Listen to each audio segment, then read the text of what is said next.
السلام عليكم ورحمة الله وبركاته. أخويا وحبيبي المغربي جاي لك بفيديو ناري. فيديو النهاردة رغم هزيمة المنتخب السوداني النهاردة من المنتخب السنغالي بثلاثية نظيفة، رغم كده الأعلام المغربية ترفرف في الهواء مباشرة. الأعلام المغربية مع الجماهير السودانية في كل مكان بسبب الحضور الجماهيري المميز والمحترم لكل جماهير المغرب. امبارح جماهير غدير والجماهير المغربية جميعا، كل الجماهير المغربيه كانت داعمه للمنتخب السوداني النهارده امام المنتخب السنغالي بمنتهى الامانه. كل التحيه والتقدير، نقف تحيه واحترام وتقدير لشعب المغرب العظيم والكبير، اللي لو قعدنا من هنا للسنه الجايه نتكلم عن دعمه لكل المنتخبات العربيه، سواء دعمه لمنتخب مصر امام جنوب افريقيا، دعمه لمنتخب تونس امام نيجيريا، دعمه لمنتخب السودان امام السنغال رغم هزيمه السودان النهارده، ولكن كل الجماهير السودانيه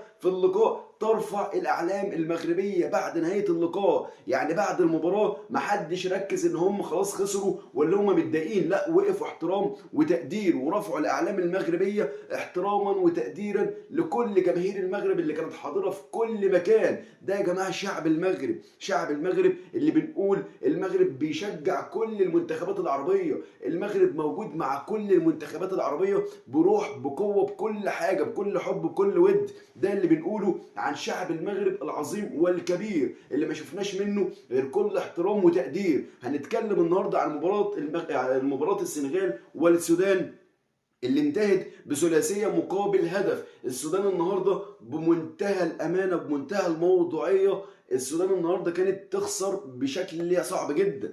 السودان كانت ممكن تشيل النهارده خمسه وسته وسبعه، ولكن النهارده الدعم الجماهيري اللي كان موجود من السودان ورغم الهدف الاول اللي جابه السودانيين عمل يعني حاله من الجماهير كلها. لقينا بقى الاعلام المغربيه موجوده في كل حته، الاعلام المغربيه يا ساده بترفرف في كل حته وفرحه هستيريه. انا كواحد عربي كنت بشجع المنتخب السوداني وكنت اتمنى ان السودان تحصل على 3 نقط النهارده ويكسبوا، ولكن في فرق مع احترامي الكبير للمنتخب السوداني، ولكن فرق كبير بين الامكانيات. السنغال ساديو ماني وحاجه مرعبه، والسودان طبعا مع احترامي الكامل انا كنت بدعم السودان وكنت اتمنى السودان تصعد النهارده على حساب السنغال، ولكن فرق القوه يا ساده برضو يحكم. فرق القوه اللي موجود بين السودان وبين السنغال يحكم في اللقاء. منتهى الامانه السنغال فرقه قويه جدا جدا جدا، ولكن يكفي الروح اللي قدمها النهارده المنتخب السوداني بشكل محترم جدا جدا جدا، ونال احترام واشاده من الجميع. ان هو يصعد من دور المجموعات ويصل لدور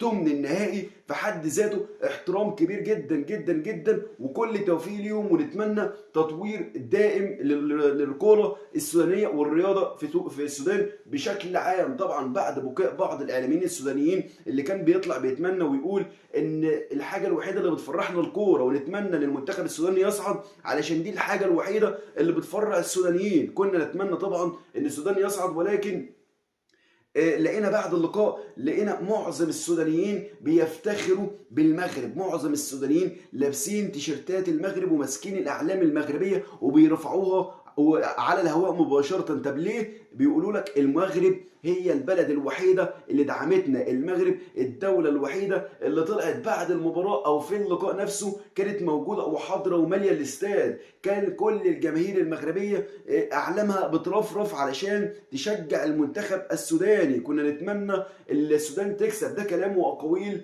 المنتخب او الجمهور المغربي العظيم اللي بنرفع له القبعه من هنا للسنه اللي جايه. المغرب يا جماعه قمه الاحترام وقمه الرقي كشعب وكجمهور وكسلطه، كل الاحترام والتقدير ليهم. علشان كده بنقول الجزائر مش هتكلم على الجزائر دلوقتي، انا هخلي كلامي كله على المغرب، خلي كلامي واحترامي الكبير كله للمغرب، علشان اللي بيعمله المغرب يا ساده المفروض كل المنتخبات العربيه المفروض تعمله. المغرب عمل حاله من اللي انت بتوصل العلاقه بين كل المنتخبات العربيه، مش فارق معاك بقى، بتساعد المنتخب المصري، بتساعد المنتخب التونسي، بتساعد المنتخب السوداني النهارده اهو. فالمغرب بتدي درس للجميع، اتعلموا من المغرب، اتعلموا الوحده الوطنيه من المغرب. ازاي اللي انت يعني رغم ان السودان فريق منافس رغم كده رايحين نساعده، ليه؟ علشان فرقه عربيه، مهما كان هو منتخب عربي ونتمنى ان هو يوصل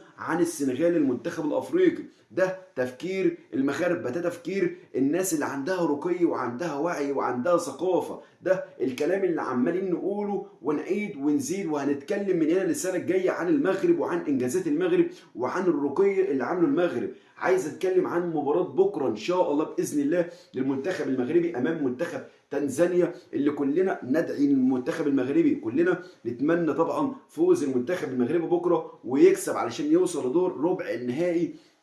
وباذن الله المغرب هيقدر يفوز. مفاجاه مدويه وفرحه مدويه لجمهور المغرب ان الحارس الاول للمنتخب التنزاني لن يشارك في اللقاء بداعي الاصابه. الحارس طبعا الاول للمنتخب التنزاني لن يكون موجود، وطبعا ده هيكون حاله تسهل يعني الى حد ما الامور على المنتخب المغربي. رغم كده كده ان شاء الله باذن الله الامور امام المنتخب التنزاني في المتناول، ولكن برضو يعني لازم تاخد يعني كل الاسباب. انت دلوقتي بتلعب مباراه فيصليه ومباراه مهمه جدا، مفيش حاجه اسمها ان انت تتعادل او تخسر. المباراه الخاسر خلاص اقصاء، فالطبيعي والمنطقي اللي انت تكون داخل المباراه بتركيز 100%. انت طلعت من دور المجموعات خلاص، انت بتلعب في دور الاقصاء، اللي يخسر يكون بره البطوله. فعايز تركيز من كل لعيبه المغرب. بكره هيكون حياه او موت، كل لعيبه المغرب لازم تركز بكره على الفوز على المنتخب التنزاني. يعني يكون